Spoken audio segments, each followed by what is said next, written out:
आरोप लगाने से पहले वीडियो को authenticate I'll also come and say hello. Yes, sir. Come, let's stand together. Let's stand together. Let's do it together. Let's do it together. ನಮಸ್ಕಾರ, ನಾನು ನಿಮ್ಮ ಭಾಗ್ಯನಾರಾಯಣ ಬೊಗ್ಗವರಪು. ನೀವು ನೋಡ್ತಾ ಇದ್ದೀರಿ ಸುದ್ದಿ ಸರ್ಕಲ್.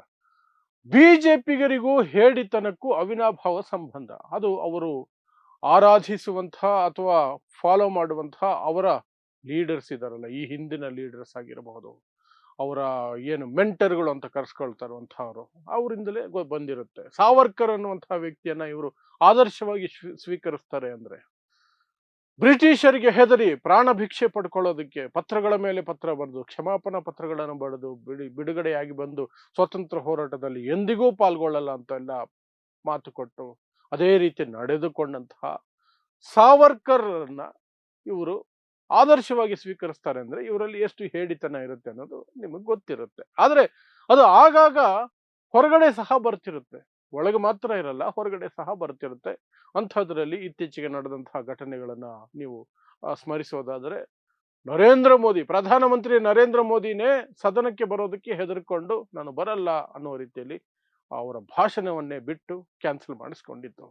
ಅದಕ್ಕೆ ಓಂ ಬಿರ್ಲಾ ಅನ್ನುವಂತಹ ಏನು ಸ್ಪೀಕರ್ ಸಮಜಾಯಿಷಿ ಕೊಡ್ತಾರೆ, ನಾನೇ ಬರಬೇಡಿ, ನಿಮ್ಮ ಮೇಲೆ ಏನೋ ಆಗುವಂತಹ ಸಾಧ್ಯತೆ ಇದೆ, ದಾಳಿ ಆಗುತ್ತೋ ಇನ್ನೇನೋ ಆಗುತ್ತೆ, ಅಹಿತಕರ ಘಟನೆ ನಿಮ್ಮ ವಿರುದ್ಧ ಆಗತ್ತೇನೋ ಅಂತ ಆತಂಕ ಇದೆ, ಹಾಗಾಗಿ ಬರಬೇಡಿ ಅಂದಿದ್ದಕ್ಕೆ ಇವ್ರು ಬರ್ಲಿಲ್ವಂತೆ. ಅದು ನಂಬೋಕೆ ಸಾಧ್ಯ ಇಲ್ಲದಂಥದ್ದು. ಯಾಕಂದ್ರೆ ಪ್ರಧಾನಮಂತ್ರಿಗಳಿಗೆ ಇರುವ ಸೆಕ್ಯೂರಿಟಿ ದೇಶದಲ್ಲಿ ಯಾರಿಗೂ ಇಲ್ಲ, ಆದರೂ ಸಹ ಭಯ.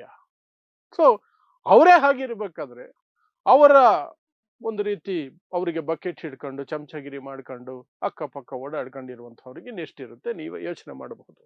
ಸೊ ಇವತ್ತೇನಾಯ್ತು, ಸಂಸತ್ತಿನ ಆವರಣದಲ್ಲಿ ಮಾಧ್ಯಮಗಳ ಮುಂದೆ ಪ್ರಹ್ಲಾದ್ ಜೋಶಿ, ಕೇಂದ್ರ ಮಂತ್ರಿ ಪ್ರಹ್ಲಾದ್ ಜೋಶಿ, ಕರ್ನಾಟಕದಿಂದ MP ಸಾಹೇಬ್ರು, ಅವರು ಮತ್ತು ರೈಲ್ವೆ ಸಚಿವ ಅಶ್ವಿನಿ ವೈಷ್ಣವ್ ಪತ್ರಕರ್ತರನ್ನ ನಿಲ್ಲಿಸ್ಕೊಂಡು ಮಾತಾಡ್ತಿದ್ರು.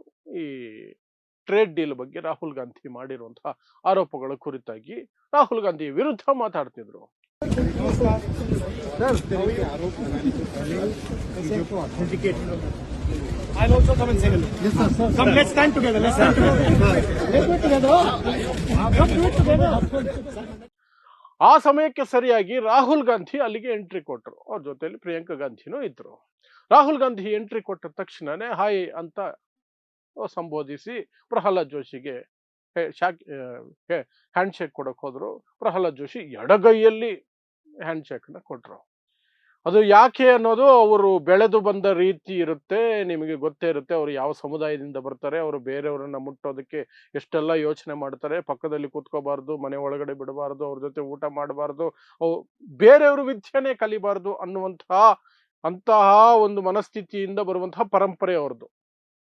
ಸೊ ಅವ್ರು ಯಾರು ಏನು ಅನ್ನೋದು ನಿಮ್ಗೆ ಅರ್ಥ ಆಗಿರುತ್ತೆ. ಅವ್ರ ಪ್ರಕಾರ ಅವ್ರು ಮಾತ್ರ ತಲೆಯಿಂದ ಹುಟ್ಟಿರೋದು, ಮಿಕ್ಕವರೆಲ್ಲ ಗುಲಾಮರಾಗಿರ್ಬೇಕು ಅನ್ನೋದು ಅವರ ಪೂರ್ವಜರು ಅವ್ರಿಗೆ ಹೇಳಿಕೊಟ್ಟಿರುವಂತಹ, ಅವ್ರ ಪೂರ್ವಜರು ನಡ್ಕೊಂಡಿರುವಂತಹದ್ದು, ಅವರು ಪ್ರಾಕ್ಟೀಸ್ ಮಾಡ್ಕೊಂಡು ಬಂದಿರುವಂಥದ್ದು. ಸೊ ಎಡಗೈಯಲ್ಲಿ ಶೇಕ್ ಹ್ಯಾಂಡ್ ರಾಹುಲ್ ಗಾಂಧಿ ಕೊಟ್ರು.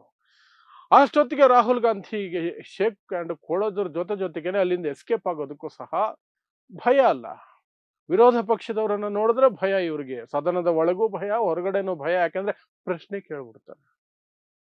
ಈ ಪತ್ರಕರ್ತರಿದಲ್ಲ, ಇವರೆಲ್ಲರೂ ಸಹ ಗುಲಾಮರಾಗ್ಬಿಟ್ಟಿದ್ದಾರೆ ಬಿಜೆಪಿಗೆ. ನರೇಂದ್ರ ಮೋದಿ ಗುಲಾಮರು, ಬಿಜೆಪಿ ಗುಲಾಮರು, RSS ಗುಲಾಮರು, ಎಂಜಲು ಮಾಧ್ಯಮಗಳಾಗ್ಬಿಟ್ಟಿದ್ದಾರೆ. ಅದಕ್ಕೆ ಅವ್ರನ್ನ ಗೋಧಿ ಮಾಧ್ಯಮ ಅಂತ ಕರೆಯೋದು ರವೀಶ್ ಕುಮಾರ್ ಅಂತಹ ಪತ್ರಕರ್ತರು. ಸೊ ಅವರು ರಾಹುಲ್ ಗಾಂಧಿಗೆ ಶೇಕ್ ಹ್ಯಾಂಡ್ ಕೊಡ್ತಲೇ ಅಲ್ಲಿಂದ ಎಸ್ಕೇಪ್ ಆಗ್ಬೇಕು ಅಂತ ಫಿಕ್ಸ್ ಆಗಿದ್ರು. ಅಷ್ಟೊತ್ತಿಗೆ ನಾನು ನಿಂತ್ಕೊಳ್ತೀನಿ, ಬನ್ನಿ ಒಟ್ಟಿಗೆ ಮಾತಾಡೋಣ ಅಂತ ರಾಹುಲ್ ಗಾಂಧಿ ಹೇಳೋದು. ಜೀವ ತಡೆಯುತ್ತಾ? ಚಾನ್ಸೇ ಇಲ್ಲ. ಅಲ್ಲಿ ರಾಹುಲ್ ಗಾಂಧಿ ಏನಾದ್ರು ಪ್ರಶ್ನೆ ಕೇಳಿ ಅದೇನಾದ್ರು ಅವಮಾನ ಆಗಿ ಇವರು ಉತ್ತರ ಕೊಡೋಕ್ಕಾಗದೆ ತಬ್ಬಿಬ್ಬಾಗಿ ಏನಾದ್ರು ಆಗಿ ಅಷ್ಟು ಕ್ಯಾಮ್ರಾಗಳ ಮುಂದೆ ಮಾನ ಮರ್ಯಾದೆ ಹರಾಜ್ಗಾಗ್ಬಿಡುತ್ತೆ. ಅಲ್ಲಿಂದ ಆ ಕ್ಷಣಕ್ಕೇನೆ ಮೊದಲು ಅಶ್ವಿನಿ ವೈಷ್ಣವ್ ಅಲ್ಲಿಂದ ಜಾರ್ಕೊಳಕ್ ಶುರು ಮಾಡಿದ್ರು. ಅನಂತರ ಪ್ರಹ್ಲಾದ್ ಜೋಶಿನೂ ಬಂದ್ಬಿಟ್ರು ಜೋರಾಗೆ. ಅಂದ್ರೆ ಓಪನ್ ಆಗಿ ಕಾಣ್ತಿದೆ, ಭಯದಲ್ಲಿ ಓಡಿ ಹೋದಂಗೆ ಇದೆ ಅದು. ಆ ವಿಡಿಯೋ ನೀವು ನೋಡಿದ್ರಲ್ಲ, ಭಯದಲ್ಲಿ ಓಡಿ ಹೋಗೋ ತರಾನೇ ಇದೆ. ರಾಹುಲ್ ಗಾಂಧಿ ಬನ್ನಿ ಅಂತ ಕರೆದ್ರು ಸಹ ಇಲ್ಲ ನೀವು ಮಾತಾಡ್ಕೊಳ್ಳಿ ಅಂತ ಪತ್ರಕರ್ತರ ಎದುರುಗಡೆನೆ ಪಲಾಯನವನ್ನ ಮಾಡ್ಕೊಂಡು ಹೋದ್ರು. ಅವರಲ್ಲಿ ಸತ್ಯ ಇರೋದೇ ಆದರೆ, ರಾಹುಲ್ ಗಾಂಧಿ ಕೇಳುವಂತಹ ಪ್ರಶ್ನೆಗಳಿಗೆ ಅವರಲ್ಲಿ ಉತ್ತರ ಇರೋದೇ ಆದರೆ ಅಲ್ಲಿ ನಿಂತ್ಕೋಬೇಕಾಗುತ್ತೆ. ಏನಪ್ಪ ನಿನ್ನ ಸಮಸ್ಯೆ ಹೇಳಪ್ಪ ನೋಡೋಣ. ಇಂಥದ್ದು ಇದೆಯಾ ನಿನ್ನ ಸಮಸ್ಯೆ, ಇದರಲ್ಲಿ ಇಂಥದ್ದು ಪಾಯಿಂಟ್ಗಳಿದೆ ನೋಡಪ್ಪ. ನಾವು ಟ್ರೇಡ್ ಡೀಲ್ ಅನ್ನು ಮಾಡ್ಕೊಂಡಿದ್ದೀವಿ ಅಮೆರಿಕ ಜೊತೆ, ಭಾರತಕ್ಕೆ ಇಷ್ಟೆಲ್ಲ ಲಾಭಗಳಿದ್ದಾವೆ, ನಾನು ಮಂತ್ರಿಯಾಗಿ ಹೇಳ್ತಾ ಇದ್ದೀನಿ, ನಾನು ನೋಡಿದ್ದೀನಿ, ಅಗ್ರಿಮೆಂಟ್ ಓದಿದ್ದೀನಿ, ನೀನು ಓದಬೇಕು, ಇಂತಹ ಜಾಗದಲ್ಲಿ ಇಂತಹದ್ದೆಲ್ಲ ಇದೆ ಅಗ್ರಿಮೆಂಟ್ ಒಳಗಡೆ ಅಂತ ಹೇಳ್ಬೋದಿತ್ತಲ್ಲ ರಾಹುಲ್ ಗಾಂಧಿಗೆ. ರಾಹುಲ್ ಗಾಂಧಿಯ ಮಾನ ಮರ್ಯಾದೆ ತೆಗಿಬೋದಾಗಿತ್ತಲ್ಲ ಇಡೀ ಜಗತ್ತಿನ ಮುಂದೆ. ಆಗಲ್ಲ. ಯಾಕೆಂದ್ರೆ ಇಡೀ ಜಗತ್ತಿಗೆ ಗೊತ್ತು, ದೇಶಕ್ಕೆ ಮಾತ್ರ ಅಲ್ಲ ಇಡೀ ಜಗತ್ತಿಗೆ ಗೊತ್ತು, ಬಿಜೆಪಿಗರಿಗೂ ಗೊತ್ತು ಟ್ರಂಪ್ ಯಾವ ರೀತಿ ನರೇಂದ್ರ ಮೋದಿ ಅವರನ್ನ ಆಡಿಸಿದ್ದಾರೆ.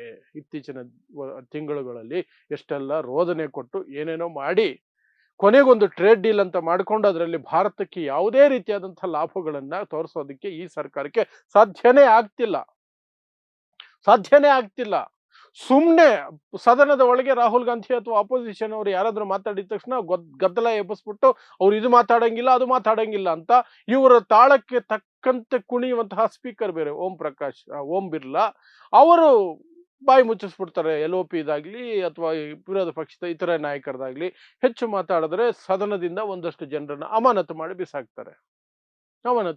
ಉತ್ತರ ಕೊಡುವ ಧೈರ್ಯ ಇವರಲ್ಲಿ ಇಲ್ಲವೇ ಇಲ್ಲ.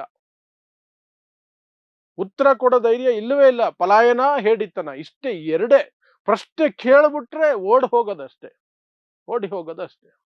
ಆ ನಂತರ ಸದನದ ಒಳಗಡೆ ಬಂದೆ ಪ್ರಧಾನಿ ಮೇಲೆಯೇ ದಾಳಿ ಆಗೋ ಸಾಧ್ಯತೆ ಇತ್ತು, ಮಹಿಳೆಯರು ಕಚ್ಚು ಬಿಡ್ತಾರೆ ಅನ್ನುವಂತಹ ಅನುಮಾನ ಇತ್ತಂತ ಒಬ್ಬ ಬಿಜೆಪಿ MP ಹೇಳ್ತಾ ಇರೋದು.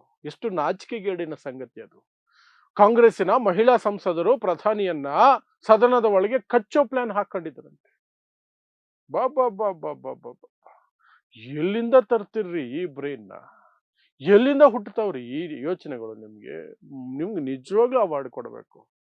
ಈ ರೀತಿ ಪಲಾಯನವಾದಕ್ಕೆ ಈ ಸಮರ್ಥ ಅನ್ನೋ ರೀತಿಯಲ್ಲಿ ಉತ್ತರಗಳನ್ನ ಕಂಡಿಡ್ಕೊಂಡು ಆಮೇಲೆ ಪಲಾಯನ ಮಾಡ್ತಿರಲ್ಲ, ಅದು ನಿಮ್ಮ ಟ್ಯಾಲೆಂಟ್. ನಿಜವಾದ ಟ್ಯಾಲೆಂಟ್ ಅಲ್ಲಿರೋದು, ಬೇರೆ ಯಾವುದರಲ್ಲೂ ಇಲ್ಲ. ಆ ಮಟ್ಟಕ್ಕೆ ಇರುವವರು ಈ ರೀತಿ ನೇರವಾಗಿ ಫೇಸ್ ಟು ಫೇಸ್ ಡಿಬೇಟ್ಗೆ ನಿಂತ್ಕೊಳ್ಳೋಕೆ ಸಾಧ್ಯನೇ ಇಲ್ಲ. ಅದು ರಾಹುಲ್ ಗಾಂಧಿಗೂ ಗೊತ್ತಿರುತ್ತೆ.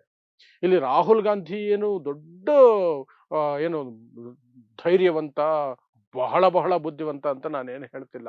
ರಾಹುಲ್ ಗಾಂಧಿಗಿರೋ ನ್ಯೂನ್ಯತೆಗಳು ಇದೇ ಇದ್ದಾವೆ. ಆದರೆ BJP ಅವ್ರಿಗಿದಾವಲ್ಲ ಭಯ, ಆತಂಕ, ಹೇಡಿತನ, ಅದರಲ್ಲಿ ಸ್ವಲ್ಪ ಕಡಿಮೆ ರಾಹುಲ್ ಗಾಂಧಿಗೆ. ಇಲ್ಲದೆ ಹೋದ್ರೆ ಬೇರೆ ಸುಮಾರು ವಿಚಾರಗಳಲ್ಲಿ ರಾಹುಲ್ ಗಾಂಧಿಯು ಸಹ ಏನು ತನ್ನ ಬುದ್ಧಿಮತ್ತೆ ಏನಿದೆ ಅನ್ನೋದು ಅವಾಗ ಪ್ರದರ್ಶನಕ್ಕೆ ಇಡ್ತಾನೆ ಇರ್ತಾರೆ. ರಾಹುಲ್ ಗಾಂಧಿ ಏನು ಮಹಾನ್ ಬುದ್ಧಿವಂತನೋ ಏನೋ ಅಂತಲ್ಲ.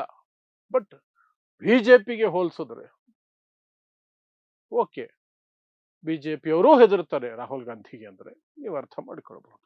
ಸೊ ಇದಿಷ್ಟು ಸಂಸತ್ತಿನ ಆವರಣದಲ್ಲಿ ಇವತ್ತು ನಡೆದಂತಹ ಘಟನೆ. ರಾಹುಲ್ ಗಾಂಧಿ ಬಂದ ತಕ್ಷಣನೇ ಕೇಂದ್ರ ಸಚಿವರಾಗಿದ್ದಂತಹ ಇಬ್ಬರು ಅಶ್ವಿನಿ ವೈಷ್ಣವ್ ಮತ್ತು ಪ್ರಹ್ಲಾದ್ ಜೋಶಿ ಬಿದ್ನೋ ಅಂತ ಓಡಿ ಹೋಗಿದ್ದರ ಹಿನ್ನೆಲೆ ಮತ್ತು ಏನೆಲ್ಲ ಆಯ್ತು ಅನ್ನೋದ್ರ ಬಗ್ಗೆ ವಿಶ್ಲೇಷಣೆ. ಇಂತಹದೇ ವಿಶೇಷ ಸುದ್ದಿಗಳಿಗಾಗಿ ನೋಡ್ತಾ ಇರಿ ಸುದ್ದಿ ಸರ್ಕಲ್. ನಾನು ನಿಮ್ಮ ಭಾಗ್ಯನಾರಾಯಣ ಬೊಗವರಪು.